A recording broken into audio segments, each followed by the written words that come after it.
64 check हमने start किया था। चेक के कल इंट्रोडक्शन हमने पढ़ा, डेफिनेशन और उसके एसेंशियल्स हमने डिस्कस किए थे। आज हम स्टडी करने जा रहे हैं crossing of check.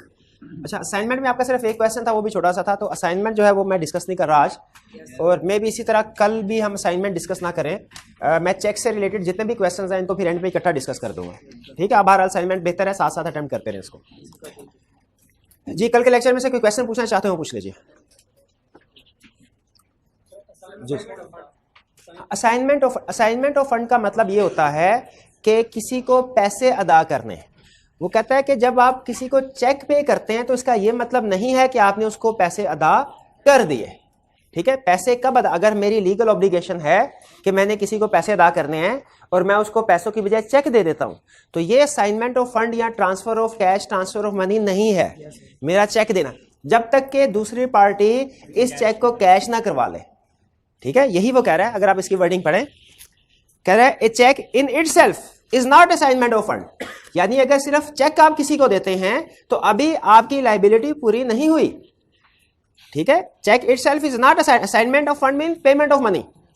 Check itself payment of money नहीं है अनलेस इट इज प्रेजेंटेड, जब तक ये बैंक को प्रेजेंट ना किया जाए, and paid or credited by bank, और बैंक की तरफ से इसकी पेमेंट ना हो जाए या दूसरी पार्टी के अकाउंट में ना पैसे चले जाए, तब तक ये चेक असाइनमेंट ऑफ फंड नहीं है। अगर आप आईकैप में एडमिशन फॉर्म सबमिट करवाते हैं और उसके साथ चेक अटैच कर देते हैं तो क्या आपने फीस अदा कर दी? कह रहा नहीं, अभी तक फीस अदा, जब तक कि आईकैप आपके इस चेक को प्रेजेंट करके बैंक से पेमेंट ना ले ले, आपकी फीस अदा नहीं हुई।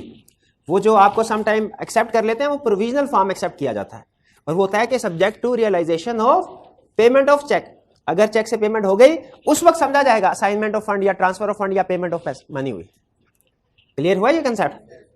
सिर्फ चेक जो है वो पेमेंट ऑफ मनी नहीं है जब तक के बैंक से पैसे ना निकल जाए। क्लियर? और कोई क्वेश्चन? जी जी, चेक नहीं, ये नहीं था। मैंने बोला कि cheque can not be paid on time. मैंने शायद ये बोला होगा कि cheque can not be time instrument. मेरा ख्याल है मैंने ये बोला होगा। चेक डिमांड इंस्ट्रूमेंट होता है, टाइम इंस्ट्रूमेंट नहीं होता। यानी इसका मतलब क्या, टाइम इंस्ट्रूमेंट में क्या होता है कि आप जिस पार्टी के पास जाके उसे प्रेजेंट करते हैं उसके बाद कुछ टाइम होता है उसको, यानी जिस वक्त वो इंस्ट्रूमेंट बनाया जाता है ना, टाइम इंस्ट्रूमेंट फौरी तौर पे पेबल नहीं है, बल्कि उसके कुछ अरसे के बाद पेबल होता है टाइम इंस्ट्रूमेंट। जबकि चेक के केस में क्या होता है, आपने जिस दिन उसको लिखा, ठीक है, वो इमीडिएटली पेबल है। बैंक आपको कभी ये नहीं कहता, कभी आज तक किसी ने ये नहीं देखा होगा कि बैंक ने कहा हो आपने उसको इंस्ट्रूमेंट दिया हो और बैंक ने कहा हो अच्छा 2 दिन बाद या 3 दिन बाद या 5 दिन बाद आ जाना। नहीं, जैसे ही आप डिमांड करते हैं इंस्ट्रूमेंट उस पार्टी के सामने रख के जिसने पेमेंट करनी है, वो फौरन पेमेंट करने के लिए लायबल हो, उसे कहते हैं डिमांड इंस्ट्रूमेंट। ठीक है, तो चेक चूंकि हमेशा जैसे ही बैंक को प्रेजेंट करते हैं उसने इमीडिएटली पेमेंट करनी होती है, इसीलिए ये डिमांड इंस्ट्रूमेंट है, ये कभी टाइम इंस्ट्रूमेंट नहीं। अगर ये चेक टाइम इंस्ट्रूमेंट होता तो आप बैंक को जब प्रेजेंट करते हैं, बैंक आपको कहता है 3 दिन बाद आके पेमेंट ले लो, अगर ये टाइम इंस्ट्रूमेंट, या 3 महीने बाद पेमेंट ले लो अगर ये टाइम इंस्ट्रूमेंट होता। लेकिन चेक टाइम इंस्ट्रूमेंट नहीं है, वो डिमांड इंस्ट्रूमेंट। और कोई क्वेश्चन? कोई क्वेश्चन नहीं? आज के कंसेप्ट की तरफ चले। आज हम स्टडी करने जा रहे हैं concept crossing of cheque. Crossing of cheque, दो कंसेप्ट्स हैं, एक टाइप्स ऑफ क्रॉसिंग क्या है और दूसरा क्रॉसिंग कौन कर सकता है। टाइप ऑफ क्रॉसिंग क्या है, क्रॉसिंग कितनी टाइप्स की होती है, और क्रॉसिंग कौन कर सकता है। आपके जहन में क्रॉसिंग कौन कर सकता है, इसका बेसिक आंसर आता होगा कि जी अकाउंट होल्डर कर सकता है जो चेक लिखता है। ठीक है, लेकिन ये हम स्टडी करेंगे कि क्या इसके अलावा भी कोई लोग क्रॉसिंग कर सकते हैं, अगर कर सकते हैं तो वो कौन लोग हैं और किस तरह की क्रॉसिंग करते हैं। तो आज हमने चेक से रिलेटेड दो कंसेप्ट स्टडी करने हैं। वो कौन से है, टाइप्स ऑफ क्रॉसिंग और दूसरा वो मेरे चेक जो ना, चेक इसकी 2 टाइप्स होती हैं बेसिक बड़ी टाइप्स, एक ओपन चेक, एक क्रॉस चेक। ओपन चेक और क्रॉस चेक। अगर फर्स्ट कीजिए ये हमारे पास चेक है, यहां पे डेट, नीचे पे, अमाउंट, ये बॉक्स, और यहां पे सिग्नेचर। अगर ये चेक एज इट इज आप फिल करके किसी पार्टी को देते हैं, इसे कहते हैं ओपन चेक। ओपन चेक की पेमेंट कैश काउंटर पे होती है। यानी बैंक में आप जाते हैं, चेक प्रेजेंट करते हैं उस बंदे को, और वो बंदा आपको काउंटर पे कैश पे कर देता है। आपका बैंक में अकाउंट होना लाजमी नहीं है। ओपन चेक अगर आपके पास है और आप बैंक को प्रेजेंट करते हैं, बैंक आपके अकाउंट में पैसे ट्रांसफर नहीं करेगा, बल्कि काउंटर पे ही पेमेंट कर देगा। उसी वक्त आपको फिजिकली कैश हैंड ओवर करेगा। यह है open cheque. To be paid on counter. Counter से मुराद क्या है? बैंक का काउंटर। यानी जैसे ही आप जाएंगे बैंक के काउंटर पे खड़े होंगे, उसे चेक देंगे, वो चेक देख के वेरिफिकेशन करके आपको कैश पे कर देगा। और अगर आपने ये चेक फिल किया और उसके साथ दो पैरेलल लाइन लगा दी। पैरेलल लाइन कहां? टॉप लेफ्ट कॉर्नर पे। टॉप लेफ्ट, सेंटर पे नहीं, सेंटर पे अगर लगाएंगे चेक कैंसिल हो जाएगा। टॉप लेफ्ट कॉर्नर पे इस तरह आपने दो लाइंस लगाई, इसे कहते हैं क्रॉसिंग। क्रॉस का मतलब है दो लाइंस लगाना, ये क्रॉसिंग कहलाता है। क्रॉसिंग से फर्क क्या पड़ता है? चेक बिल्कुल वैलिड है, इसकी पेमेंट भी होगी, लेकिन अब आप इसकी पेमेंट कैश के जरिए नहीं ले सकते। अब आप इसकी पेमेंट काउंटर पे रिसीव नहीं कर सकते, बल्कि इसकी पेमेंट सिर्फ और सिर्फ अकाउंट में होगी, बैंक अकाउंट में। यानी ये आपके अकाउंट में पैसे ट्रांसफर होंगे, आपको कैश के जरिए से आप बैंक से कैश रिसीव नहीं कर सकते। ठीक है, ये है cross cheque. Cross cheque practically ज्यादा सिक्योर समझा जाता है, इसलिए कि इसमें फर्ज कीजिए अगर ओपन चेक गुम होता है ना और किसी के हाथ लगता है और वो कलेक्शन बैंक से जाके पैसे निकल, उसको ट्रेस करना तकरीबन इम्पॉसिबल है, बाद में वो निकल जाएगा। लेकिन अगर क्रॉस चेक है और आपका चेक गुम हो गया और किसी ने कैश करवा लिया, अब आप ये जानना चाहते हैं कि किस बंदे ने कैश करवाया, उसके खिलाफ लीगल एक्शन लेना चाहते हैं, तो याद रखिए इस क्रॉस चेक में जिस बंदे ने पैसे वसूल किए उसको ट्रेस करना आसान है। क्यों ट्रेस करना? कैसे आसान है? बैंक अकाउंट में पैसे गए होंगे, आप बैंक अकाउंट आइडेंटिफाई कर लें, उधर बैंक में पहुंचे, बैंक के पास कंप्लीट रिकॉर्ड होता है कस्टमर्स का, उसका सारा CNIC, उसका एड्रेस, फोन नंबर, हर चीज मिल जाएगी। तो इसीलिए इसमें अगर कोई पेमेंट हो जाती है ऐसी, तो उसको ट्रेस करना आसान है। प्लस क्रॉस का एक और फायदा होता है, प्रूफ होता है पेमेंट का, कि आपने अगर फर्ज कीजिए किसी पार्टी से कोई चीज खरीदी और उसे चेक दिया, जब वो चेक उसने अपने अकाउंट में ट्रांसफर करवा लिया तो बैंकिंग चैनल में उसका रिकॉर्ड आ जाता है। अगर बाद में वो कहता है कि जी हमने पेमेंट नहीं की फॉर एग्जांपल, तो हमारे पास प्रूफ होगा कि बैंकिंग चैनल के थ्रू एविडेंस होगा कि हमने उसको पेमेंट कर दिया। तो ये पेमेंट जो है ये अकाउंट टू अकाउंट होती है, क्रॉस चेक की पेमेंट, और ओपन चेक की पेमेंट कैश के जरिए से होती है। ये निस्बतन रिस्की है और कम सिक्योर है, ये लेस रिस्की है, सिक्योर्ड है, और इसमें प्रूफ भी होता है पेमेंट का। लेकिन इसमें थोड़ी सी इनकन्वीनियंस है। क्या इनकन्वीनियंस है? आपको बैंक में अकाउंट खुलवाना पड़ता है। ठीक है, आप में से अगर किसी स्टूडेंट का फॉर एग्जांपल ICAP से चेक आता होता है एंडोमेंट फंड वगैरह का, अगर किसी को चेक रिसीव हुआ तो शायद मेरा ख्याल ये है कि वो क्रॉस चेक होता है। ठीक है, वो ओपन चेक नहीं होता, क्रॉस चेक इसीलिए होता है ताकि जिस स्टूडेंट के नाम का चेक है उसी को मिले। ये ना हो कि कॉलेज में किसी बंदे के हाथ में चेक लगे और वो उसकी खुद पेमेंट कर कैश करवा ले उसको। ओपन चेक और क्रॉस चेक में फर्क समझ आ गया आपको? ओपन चेक की पेमेंट होगी काउंटर पे, क्रॉस चेक की पेमेंट होगी अकाउंट में। अब आगे चलते हैं। क्रॉसिंग की डिफरेंट टाइप्स हैं, चेक को क्रॉस करने की डिफरेंट टाइप, और हर एक की अपनी अपनी इंप्लीकेशन है, हर एक का अपना अपना इफेक्ट है। ये जो टाइप मैंने आपके साथ शेयर की, इसको थोड़ा सा बड़ा कर लें, क्या करना है, नहीं वो दूर हो जाएगा, वो फिर टाइप मुझे बार बार तक इसको रेफर करना पड़ेगा। अब मैं बाकी का चेक का हिस्सा तो छोड़ देता हूं, थोड़ा बड़ा होगा, सिर्फ क्रॉसिंग के ऊपर। ये है क्रॉसिंग, इसको फोकस करता है। ये मैंने जो दो पैरेलल लाइन लगाई, इसको कहते हैं जनरल क्रॉसिंग। जनरल क्रॉसिंग का इफेक्ट क्या है? अब ये अकाउंट में पैसे जाएंगे। समटाइम्स इसके इन लाइंस के दरमियान में एंड कंपनी भी लिखा जाता है, एक ट्रेडिशन है, इसका मतलब कुछ नहीं है। एंड कंपनी लिखें या ना लिखें इससे कोई फर्क नहीं पड़ता। अगर आपने दो पैरेलल लाइंस लगा दी, इसका मतलब है आपने क्रॉसिंग कर दी, ये जनरल क्रॉसिंग है। एंड कंपनी लिखे या ना लिखे कोई फर्क नहीं पड़ता, हम नहीं लिखते। ठीक है, मैंने जितने भी अभी प्रैक्टिकली चेक देखो सिर्फ क्रॉसिंग कर देते हैं, एंड कंपनी नॉर्मली नहीं लिखते, लेकिन ट्रेडिशन है, लिखना चाहें लिख भी सकते हैं, इससे फर्क कोई नहीं पड़ता। यह है जनरल क्रॉसिंग। जनरल क्रॉसिंग में फर्क क्या पड़ेगा कि अब इस चेक की पेमेंट सिर्फ बैंक अकाउंट में, पेई के बैंक अकाउंट में जाएगी। यह है जनरल क्रॉसिंग। एक होती है restrictive crossing. Restrictive crossing, general crossing का इफेक्ट समझ आ गया आपको? अकाउंट में पैसे जाएंगे। अच्छा मुझे ये बताइए, अगर ये क्रॉसिंग है और आगे लिखा हुआ है पे, सॉरी ये जनरल क्रॉसिंग है, पे लिखा है, पे दिस और बेयर, क्या ये क्रॉस चेक है? क्या ये बेरर चेक है या ऑर्डर चेक है? Bearer check. फर्ज कीजिए यहां पे मैं नाम लिखता हूं बिलाल, अब बताइए क्रॉस चेक है? बेरर। अभी भी कोई भी बंदा जिसके पास ये चेक हो, क्या ये उसकी पेमेंट ले सकता है? पेमेंट कोई भी ले सकता है, बेरर है, लेकिन उसके पेमेंट लेगा पकड़ा जाएगा। कैसे पकड़ा जाएगा?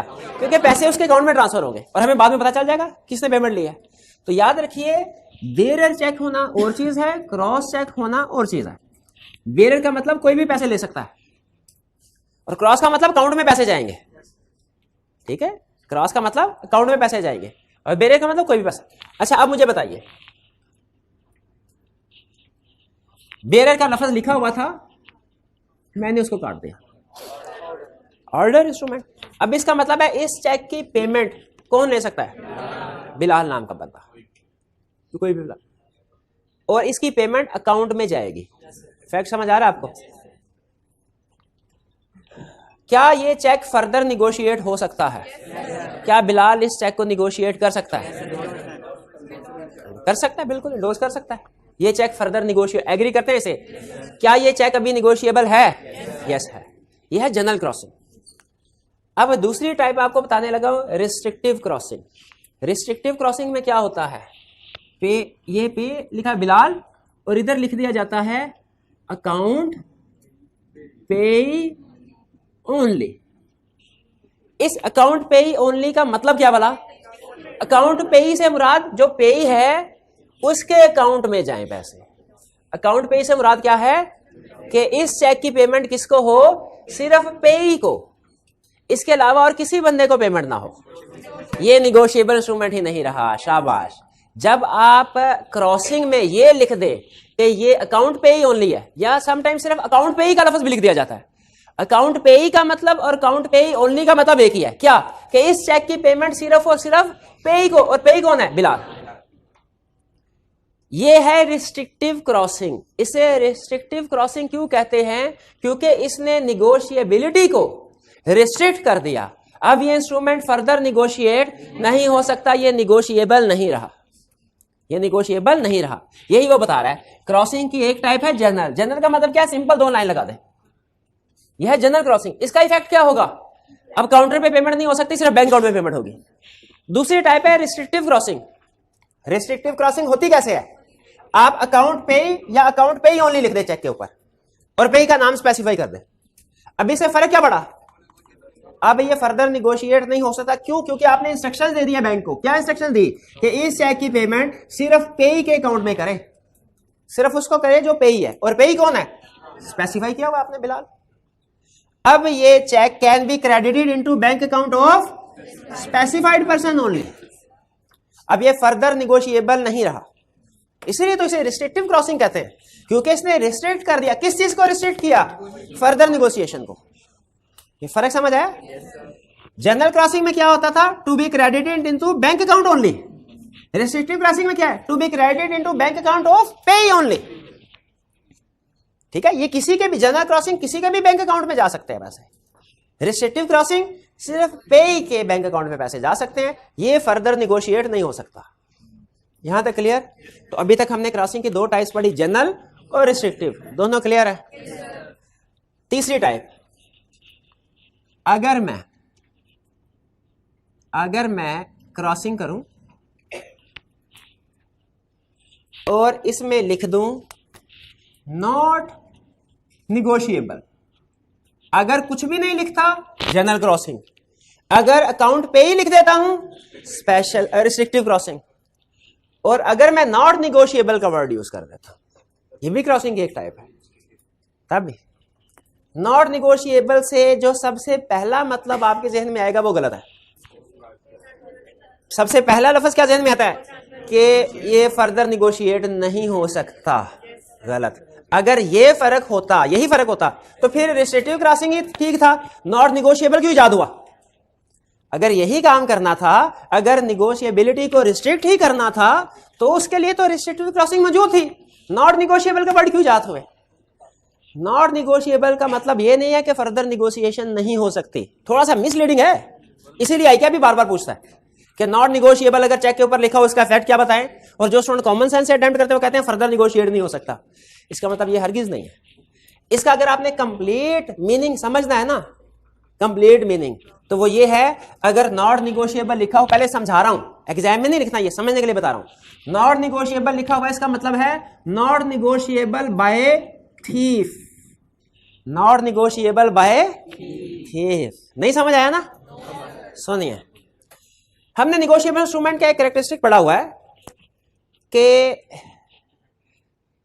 होल्डर अगर किसी का डिफेक्टिव टाइटल भी है, लेकिन कोई person in good faith for consideration इसको रिसीव करता है, तो वो होल्डर इन ड्यू कोर्स बन जाता है।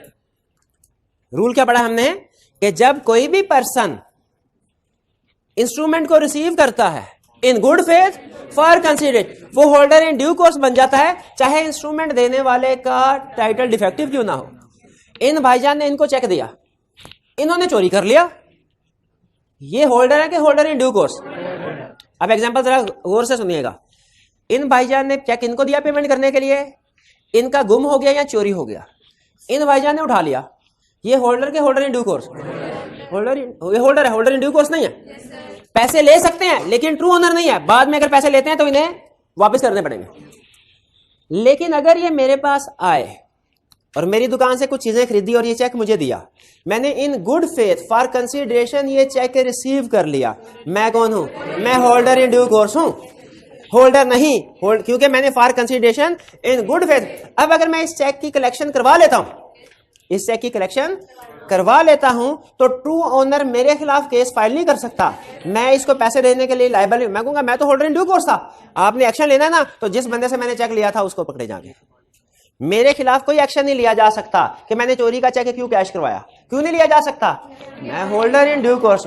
ये है जनरल कंसेप्ट जो हमने अभी तक पढ़ा है। अब सुनिए, ये कैरेक्टरिस्टिक, ये फीचर उस वक्त अप्लाई नहीं होगा जब चेक के ऊपर नॉट निगोशिएबल लिखा होगा। नॉट निगोशिएबल का मतलब यह है कि अब जिसका टाइटल डिफेक्टिव है ना, वो आगे भी डिफेक्टिव टाइटल ही ट्रांसफर करेगा, चाहे इन दूसरा बंदा इन गुड फेथ फॉर कंसिडरेशन क्यों ना रिसीव कर रहा हो।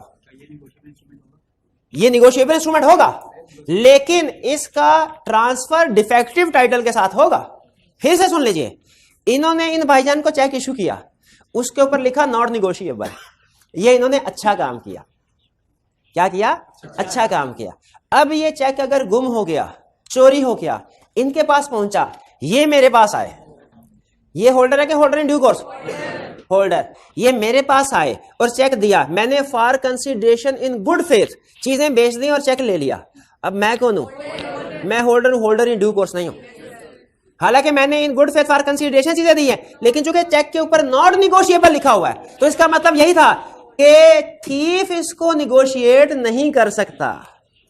अगर चोरी का है ये निगोशिएट नहीं। इसका मतलब क्या हुआ?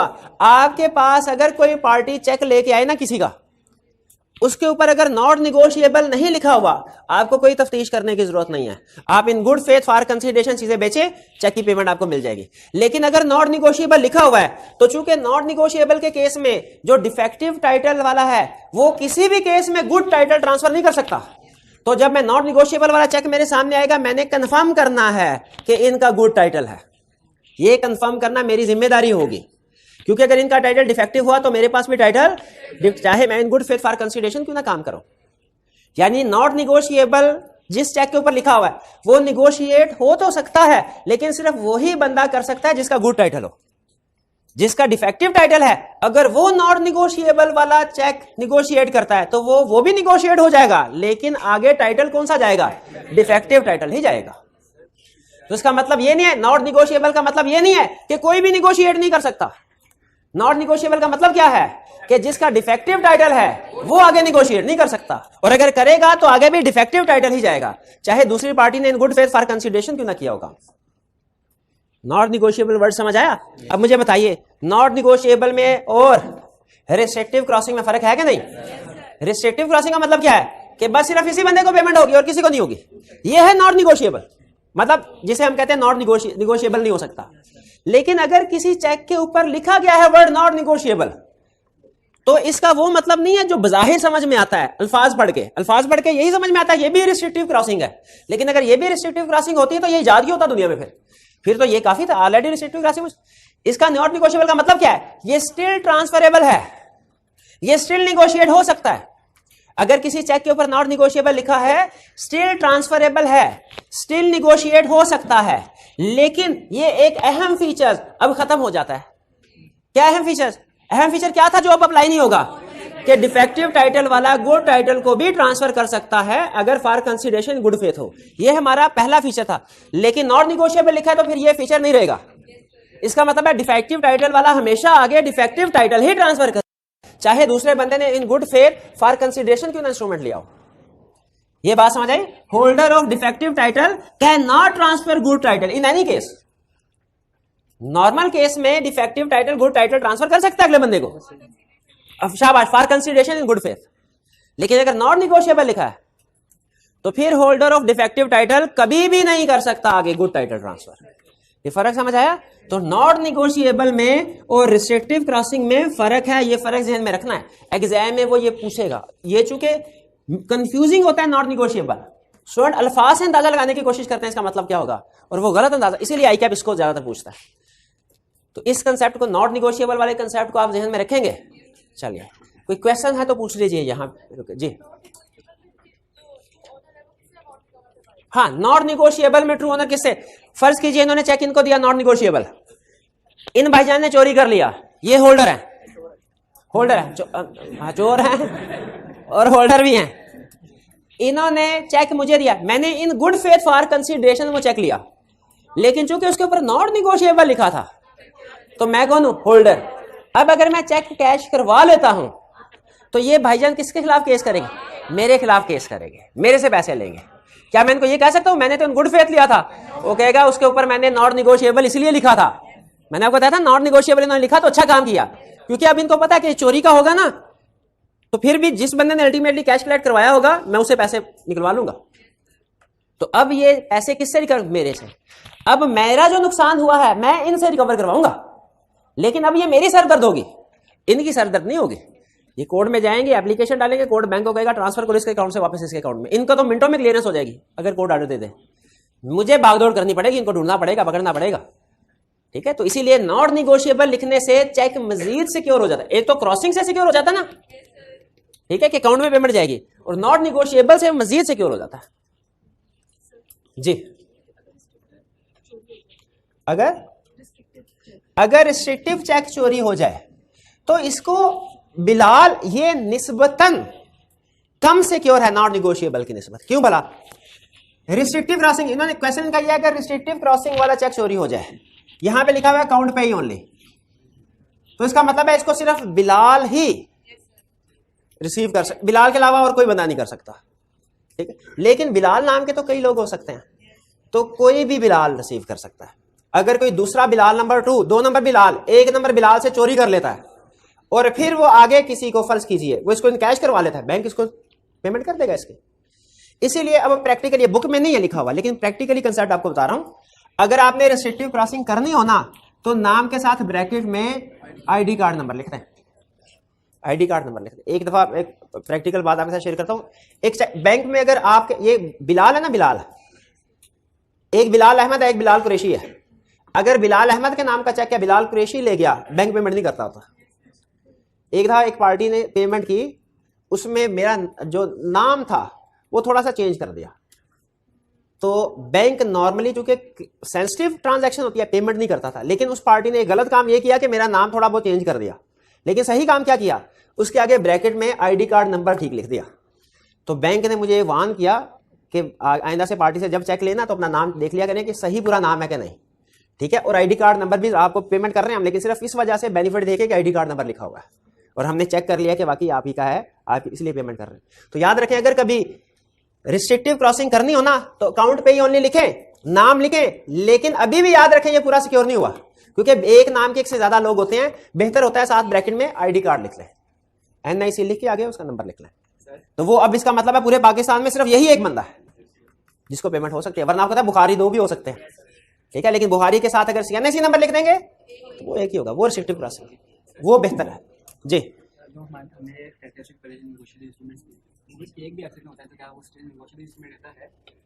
हाँ जी। अच्छा अब देखिए क्रॉसिंग क्लियर हो गया कंसेप्ट। क्रॉसिंग में एक टाइप है स्पेशल क्रॉसिंग। स्पेशल क्रॉसिंग समझाने से पहले मैं आपको थोड़ा सा ना इसका ओवरव्यू देना चाहता हूँ। क्रॉसिंग का मैंने शायद किसी एक लेक्चर में डिस्कस भी किया था, लेकिन फिर रेलिवेंट है इसलिए दोबारा आपके साथ शेयर कर देता हूं। क्लियरिंग प्रोसेस क्या होता है? क्लियरिंग, FBR ये कहता है कि आपने अगर बड़ी पेमेंट किसी भी पार्टी को करनी है ना, कैश में नहीं कर सकते, वरना हम आपको उसके ऊपर टैक्स डिडक्शन अलाउ नहीं करेंगे, या आसान अल्फाज में आपको ज्यादा टैक्स देना पड़ेगा। इसीलिए जो बड़ी, अब उसने लिमिट बताई है, मुझे याद नहीं, शायद 30,000 के करीब है, 25,000 के, हाँ 25,000 के। हम जो टीचर्स हैं, हमें जो सैलरी पे होती है कैश में नहीं होती, वो चेक मिलता है। अच्छा अब चेक मिलता है तो लाजमी नहीं कि जिस बैंक में कॉलेज का अकाउंट है उसी बैंक में हमारा भी हो, उसी बैंक में लाजमी नहीं है। फर्ज कीजिए मेरा मेरा अकाउंट है बैंक ऑफ पंजाब में और कॉलेज का अकाउंट है मिजान बैंक में। अब अगर मंथ एंड के ऊपर मुझे चेक मिलेगा, किस बैंक का चेक होगा? मिजान बैंक। जो मुझे चेक मिलता है ना उसके, वो मिजान बैंक का चेक होता है, क्रॉस होता है, उसके ऊपर मेरा नाम भी लिखा होता है, ठीक है, अमाउंट भी लिखी होती है, अमाउंट क्यों ना लिखी होगी, क्रॉस चेक। क्या ये चेक मैं अगर मिजान बैंक में लेके चला जाऊं, वो मुझे काउंटर पे पेमेंट कर देंगे? नहीं करेंगे। क्यों? क्रॉस चेक है। और इसकी पेमेंट हासिल करने के लिए लाजमी है कि मेरा किसी ना किसी बैंक में अकाउंट हो। तो मैं क्या करूंगा, मैं अपने बैंक के पास जाऊंगा, बैंक ऑफ पंजाब के पास, उसके डिपॉजिट स्लिप भरूंगा, उसके साथ ये चेक लगा दूंगा। बैंक वाला, जो बैंक ऑफ पंजाब वाला है, वो चेक मेरे से रिसीव कर लेगा। अब उसके बाद मैं घर चला गया, बैंक वाला क्या करता है? बैंक ऑफ पंजाब वाला डेली बेसिस के ऊपर स्टेट बैंक ऑफ पाकिस्तान का एक नुमाइंदा सारे बैंक्स की ब्रांचेस के पास जाता है, तकरीबन 3 साढ़े 3 बजे के करीब। और यासू समझिए, इसको भी मैं सिंप्लीफाई कर देता हूं, मैं सिर्फ कंसेप्ट समझाने के लिए सिंप्लीफाई कर रहा हूं, एक्चुअली थोड़ा सा प्रोसेस डिफरेंट है। डेली बेसिस के ऊपर हर बैंक का नुमाइंदा स्टेट बैंक ऑफ पाकिस्तान के पास पहुंच जाता है और उसे जाके कहता है, सर, बैंक ऑफ पंजाब वाला कहेगा, सर मेरे पास आज के दिन में मिजान बैंक के ये चेक आए हैं, आप बराए मेहरबानी मिजान बैंक से ये पैसे लेके मेरे अकाउंट में डाल दें ताकि मैं आगे अपने कस्टमर के अकाउंट में पैसे ट्रांसफर कर सकूं। ठीक है, यहां पे अब देखिए, ये हो गया हमारा स्टेट बैंक ऑफ पाकिस्तान, ये हो गया बैंक ऑफ पंजाब, और ये हो गया मिजान बैंक, ये हो गया कॉलेज, और ये है टीचर। अब कॉलेज ने टीचर को चेक दिया, चेक था मिजान बैंक का, टीचर ने बैंक ऑफ पंजाब में जमा करवाया। बैंक ऑफ पंजाब वाला डायरेक्ट मिजान बैंक से कलेक्शन नहीं करता कभी भी। ये जो बैंक की आपस में एक दूसरे के साथ ट्रांजैक्शन सेटल होती है ना, ये स्टेट बैंक के थ्रू होती है। स्टेट बैंक में हर रोज सारे बैंक्स का एक एक नुमाइंदा पहुंच जाता है इधर, और इनकी जो आपस की ट्रांजैक्शन होती है वो सेटल होती हैं। स्टेट बैंक के पास हर एक बैंक का अकाउंट होता है। बैंक ऑफ पंजाब वाला अपने सारे चेक्स जो मिजान बैंक, बाकी बैंक्स के भी होंगे लेकिन सिर्फ एक बैंक के साथ मैंने एग्जांपल समझानी है, मिजान बैंक के सारे cheque State Bank of Pakistan को दे देगा। स्टेट बैंक, मिजान बैंक का नुमाइंदा उधर बैठा होगा, उसे कहेगा भाई ये चेक वेरीफाई करो, साइन वगैरह अमाउंट्स वाला ठीक है, क्लियर करो। अब मिजान बैंक उधर ही बैठा बैठा रिप्रेजेंटेटिव चेक को ओके कर देगा। स्टेट बैंक फिर क्या करेगा, उन चेक्स की अमाउंट मिजान बैंक के अकाउंट से निकाल के बैंक ऑफ पंजाब के अकाउंट में डाल देगा। और जब बैंक ऑफ पंजाब के अकाउंट में पैसे पहुंच जाएंगे तो ये बैंक ऑफ पंजाब वाला क्या करेगा, वो मेरे अकाउंट में पैसे डाल देगा। ये होता है क्लियरिंग का प्रोसेस। ठीक है, इस प्रोसेस में 2 से 3 दिन लगते हैं। यानी नॉर्मली अगर मैं आज बैंक ऑफ पंजाब में जाके चेक जमा करवाऊं ना, तो समटाइम्स कल ही क्लियरेंस हो जाती है, समटाइम 2-3 दिन लग भी सकते हैं, वो डिपेंड करता है, दरमियान में कभी कभार छुट्टी आ जाती है, कभी किसी और वजह से डिले हो जाता है। तो 2 से 3 दिन के अंदर मैक्सिमम जो चेक होते हैं वो क्लियर हो जाते हैं। ये कहलाते हैं क्लियरिंग का प्रोसेस। इसमें एक चीज ध्यान में रखिएगा, इस बैंक को कहते हैं कलेक्टिंग बैंक या कलेक्टिंग बैंकर। कलेक्टिंग बैंक, ये टर्म आगे चल के मैंने यूज करनी है। और ये जो मीजान बैंक है इसे कहते हैं पेइंग बैंक या paying banker. Bank of Punjab को कलेक्टिंग बैंकर क्यों कहते हैं? क्योंकि ये पैसे कलेक्ट कर रहा है, इसके पास पैसे आ रहे हैं। और मीजान बैंक को पेइंग बैंक क्यों कहते हैं?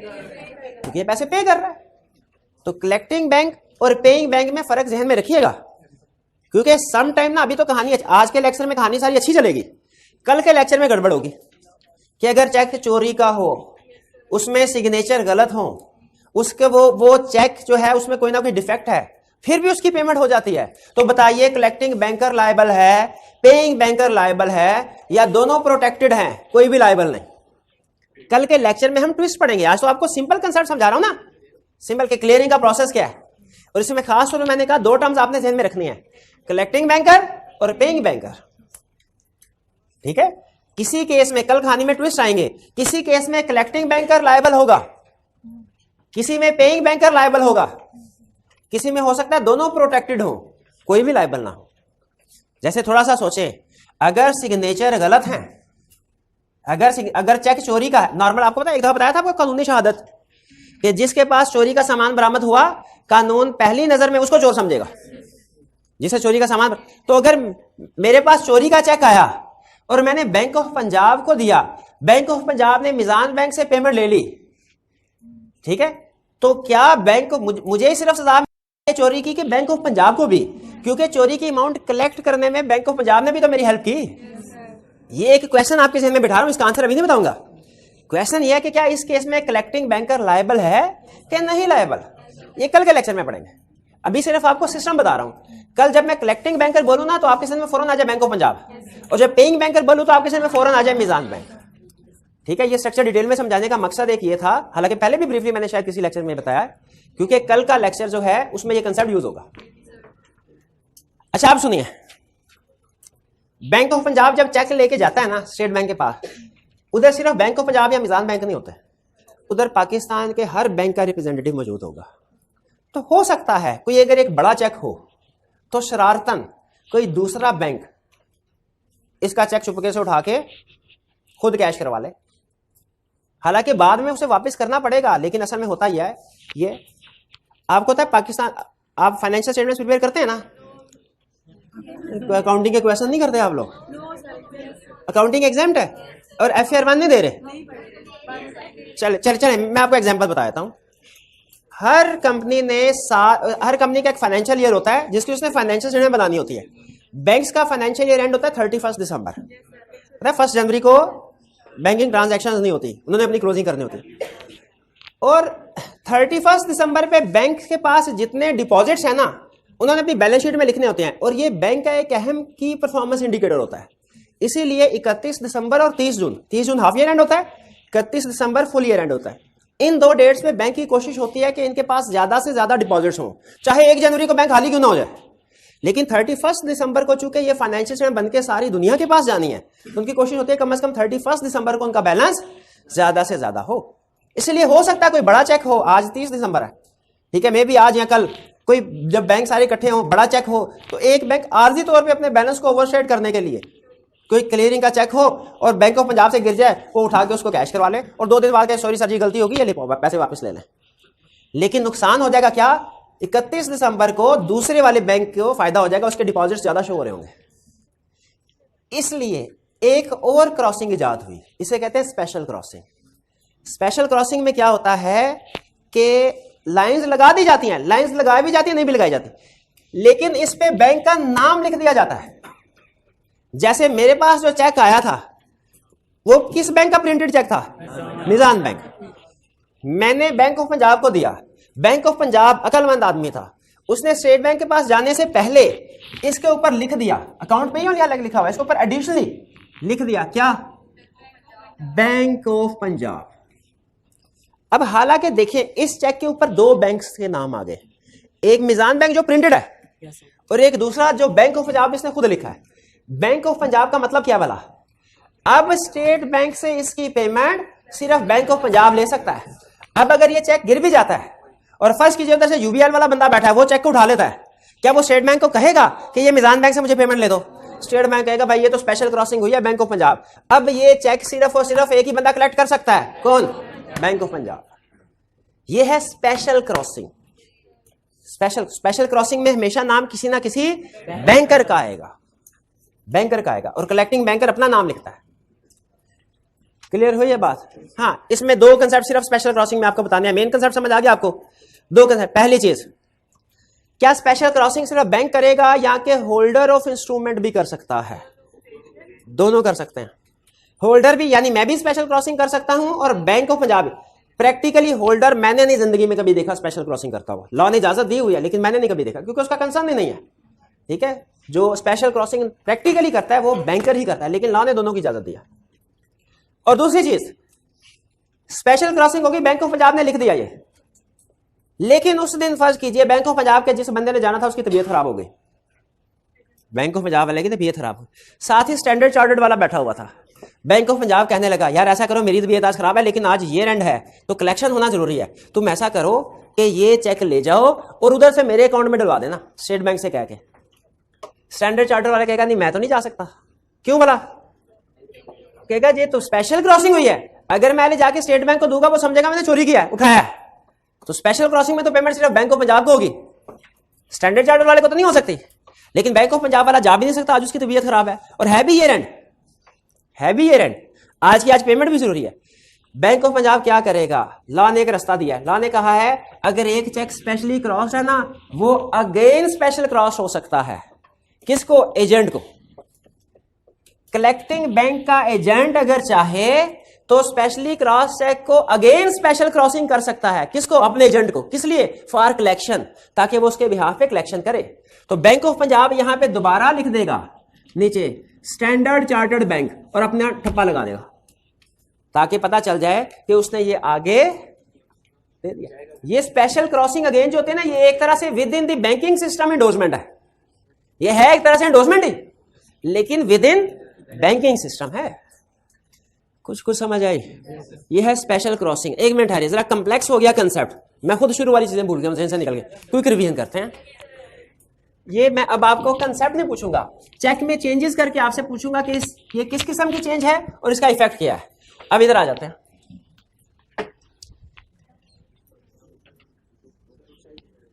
ठीक है, उस साइड में खड़े हो जाए, बिल्कुल ठीक है। ब्लैक मार्कर पड़ा हुआ इधर, ब्लैक नहीं पड़ा हुआ, वो उधर चले जाते हैं, कोई मसला नहीं, ब्लैक ज्यादा विजिबल होगा। अच्छा, पहले मुझे बताइए कि चेक की दो बेसिक टाइप्स क्या हैं, ओपन और क्रॉस चेक। क्रॉसिंग की कितनी टाइप्स हैं? 3 के 2 4।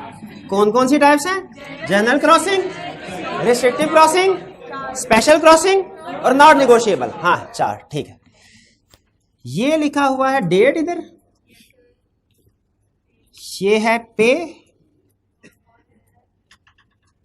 और बेयरर, नीचे अमाउंट,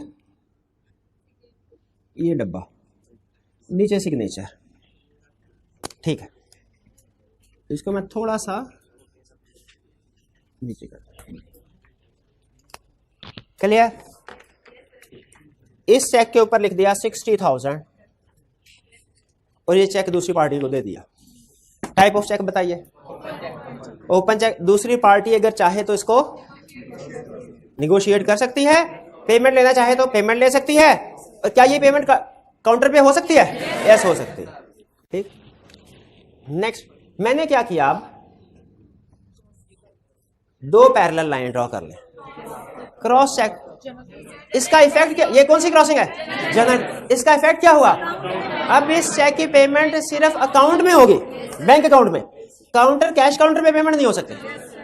अच्छा, अब ये 2 क्रॉसिंग, इनके दरमियान लिख दिया एंड कंपनी, इससे कोई फर्क नहीं पड़ा, ये अभी भी जनरल क्रॉसिंग ही रही। ठीक है। अच्छा, अब इसमें मैंने लिख दिया बिलाल। क्या फर्क पड़ा?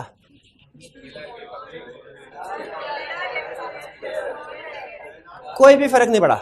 पहले भी जनरल क्रॉसिंग थी, अब भी जनरल क्रॉसिंग है। पहले भी बेयरर इंस्ट्रूमेंट था, अब भी बेयरर है। लेकिन मैंने अब ये बेरर का लफ्ज काट दिया, अब ये ऑर्डर इंस्ट्रूमेंट हो गया। क्या बिलाल, अब इसकी पेमेंट किसको होगी? बिलाल को होगी और उसके अकाउंट में होगी। ठीक है, चेक को जरा समझे, पढ़ना देखे कैसे। पेमेंट किसको होगी? बिलाल नाम के बंदे को, जिसका भी नाम बिलाल है, और उसके अकाउंट में पेमेंट होगी। शाबाश। क्या बिलाल इसको इंडोर्स कर सकता है?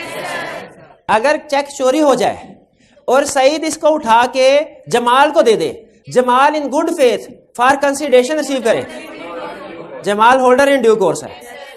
ठीक है, अच्छा यहां पे बिलाल और यहां पे मैं लिख देता हूं अकाउंट पे या अकाउंट पे ओनली। अब ये कौन सी क्रॉसिंग है? Restrictive crossing. इसका इफेक्ट क्या होता है? अब बिलाल इसको इंडोर्स नहीं कर सकता, ये निगोशिएबल इंस्ट्रूमेंट ही नहीं रहा, फर्दर निगोशिएट नहीं हो सकता। एग्रीड? नेक्स्ट कहानी को आगे बढ़ाते हैं। मैंने यहां पे लिख दिया नॉट निगोशिएबल। शाबाश, नॉट निगोशिएबल। मेरा पहला क्वेश्चन, क्या बिलाल इसको निगोशिएट कर सकता है? यस, कर सकता है। ठीक है बिलाल, अगर ये चेक गुम हो जाए, सईद ने इस चेक को उठाया या चोरी किया और वो जमाल के पास ले गया, जमाल ने in good faith for consideration इस चेक को रिसीव, तो वो जमाल क्या बना? होल्डर इन ड्यू कोर्स नहीं बना। भाई क्यों? अभी थोड़ी देर पहले तो आपने कहा था होल्डर इन ड्यू कोर्स बना जमाल, तब नॉट निगोशिएबल ने लिखा था।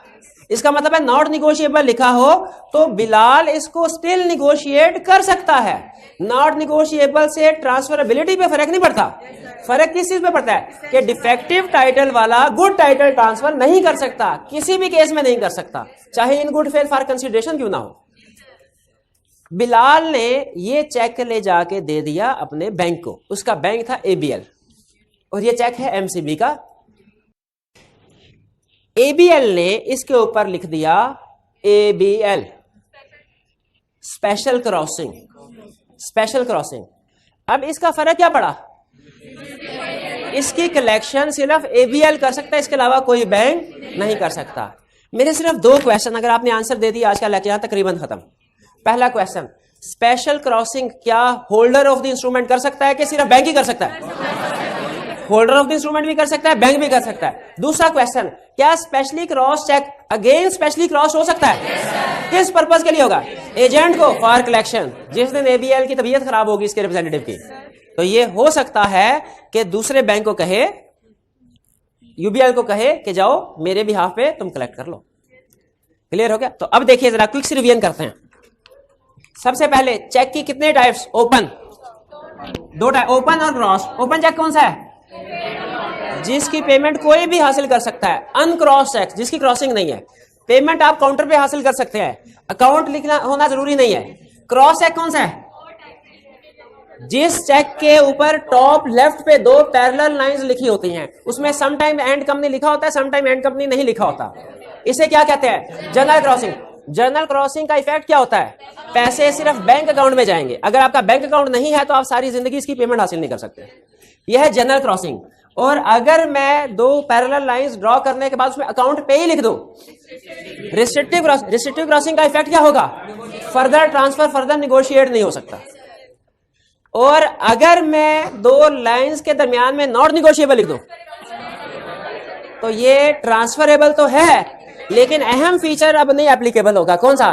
कि defective title can transfer good title. अब नहीं कर सकता, ये अहम फीचर है। अब ये फीचर एप्लीकेबल नहीं होता। अब रूल क्या होगा? Defective title can not transfer good title in any case, चाहे फॉर कंसीडरेशन क्यों ना हो, चाहे इन गुड फेथ क्यों ना हो। ठीक है, ये नॉट निगोशिएबल। स्पेशल क्रॉसिंग कौन सी है? जब बैंक का नाम भी लिख दिया जाए। स्पेशल क्रॉसिंग का इफेक्ट क्या होता है कि अब सिर्फ जिस बैंक का नाम लिखा हुआ है, स्पेसिफाइड बैंक, वो ही कलेक्ट कर सकता है पेमेंट इसकी स्टेट बैंक के थ्रू, कोई और बैंक नहीं कर सकता। ठीक है, और स्पेशल क्रॉसिंग क्या दूसरी दफा भी हो सकती है? बिल्कुल हो सकती है। अच्छा, अब नेक्स्ट कंसेप्ट जो है वो इसी पे बेस कर रहा है। क्या थ्योरी के क्वेश्चन में अक्सर पूछ लेता है, बताइए who may cross cheque and how. तो होल्डर भी, होल्डर से क्या मुराद है? जिस बंदे के पास चेक है, यानी मैं, मुझे सैलरी का चेक मिला, मैं होल्डर हूं। होल्डर भी क्रॉस कर सकता है, बैंक भी क्रॉस कर सकता है। कौन सा बैंक? जो मेरा बैंक ऑफ पंजाब है। मैं भी चेक क्रॉस कर सकता हूं, बैंक भी कर सकता है। अब देखिए इसमें कैसे हो सकता है, सुन लें। अब हम तरतीब से पढ़ेंगे। वैसे तो इसमें बुक में उसने रिस्ट्रिक्टिव क्रॉसिंग का कंसेप्ट नहीं लिखा, लेकिन प्रैक्टिकली हम रिस्ट्रिक्टिव क्रॉसिंग भी कर सकते हैं, इसलिए समझाने के लिए मैंने रिस्ट्रिक्टिव क्रॉसिंग इंक्लूड। जब आप लर्निंग ऑब्जेक्टिव पढ़ेंगे ना, उसमें ये रिस्ट्रिक्टिव क्रॉसिंग मेरा वर्ड यूज नहीं होगा। हालांकि होल्डर अगर चाहे तो रिस्ट्रिक्टिव क्रॉसिंग भी कर सकता है, लेकिन उसको सिर्फ समझाने के लिए लिखा था। कंसेप्ट को मैं डिस्कस करते हुए हम ये नहीं लिखेंगे। क्वेश्चन क्या पूछा है कि आपने, बताइए कौन क्रॉसिंग कर सकता है, ठीक है। Who may cross a cheque and in how many ways, who may cross cheque and how many ways. हमने दो हिस्सों में आंसर देना है। होल्डर भी क्रॉस कर सकता है, बैंक भी कर सकता है। अब होल्डर की कैसे क्रॉस कर सकता है, सुनिए। पहला पॉइंट होल्डर की बता रहा हूं crossing. If cheque is uncrossed, holder में क्रॉस इज जनरली। पहला कंसेप्ट क्या, पहली लाइन क्या हुई, if cheque is uncrossed, holder में क्रॉस इज जनरली। दूसरा, if cheque is generally crossed, holder may crossed it specially. पहला कंसेप्ट क्या था, if cheque is uncrossed, holder में क्रॉस इज जनरली। दूसरा, if cheque is generally crossed, holder में cross is specially.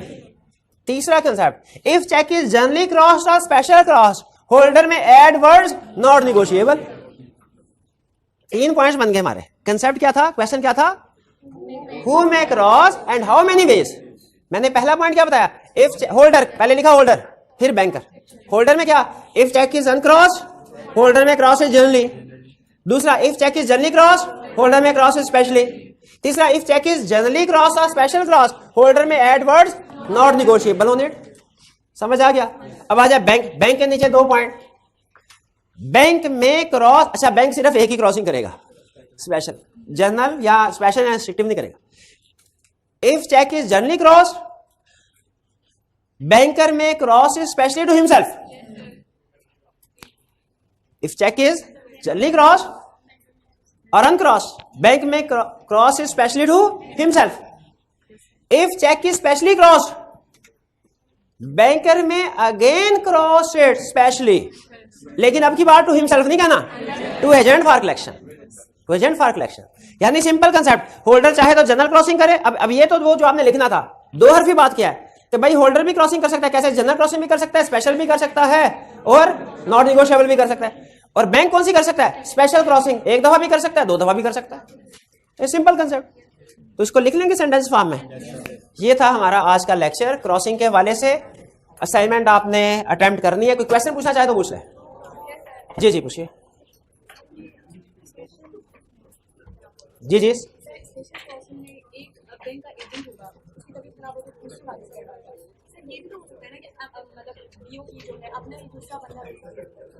देखिए, ये सिर्फ आपको ये जो एजेंट फॉर कलेक्शन है ना, ये सिर्फ आपको लीगल प्रोविजन समझाने के लिए एग्जांपल दिए है। प्रैक्टिकली तो जाहिर है कि बेस खराब होगी, बैंक वाला किसी दूसरे एम्प्लॉय, उसके पास एम्प्लॉय की तादाद कम है भला, लेकिन कुछ केसेस में अगर चाहें तो किसी दूसरे एजेंट फॉर कलेक्शन को भी दे सकते हैं। हाँ जी, दे सकते हैं। जी, आज का लेक्चर यहाँ पे खत्म करते हैं। अल्लाह हाफिज।